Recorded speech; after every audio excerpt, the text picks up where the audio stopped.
This is a crime that shook our city, and quite frankly, as I talked about it, it was an act of barbarism, the assassination of a 9-year-old child as a gang retaliation to get back at his father.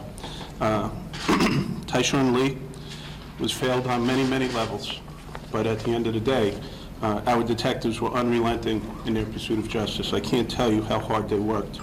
And after conducting a thorough investigation into this unfathomable crime, as I've described it, that was both targeted and calculated, they are bringing this case to conclusion. There's still an awful lot of work to do on this case, but we've obtained charges against Corey Morgan, 27-year-old from Lansing. Mr. Morgan was charged with first-degree murder as a result of an arrest warrant based upon really two things: community assistance and intelligence, and incredibly hard work by our detectives to develop evidence that supports the charges that we're able to bring forward. Morgan was in violation of a bail bond at the time he was taken into custody. And obviously, you're going to have a lot of questions about the investigation, but there's still a lot of work to do. I want to highlight the background of this individual. As I told you, when we solve this case, we're going to find an individual with an extensive violent criminal history who likely should not have been on the streets.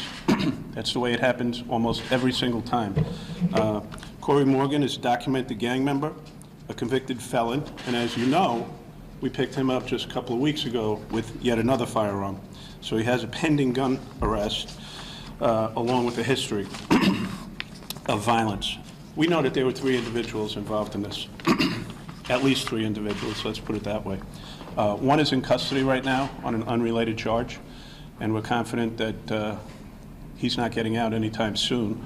And there is a 3rd person that we're going to reveal to you now. A male named Kevin Edwards is the 3rd person who is wanted in connection with this heinous crime.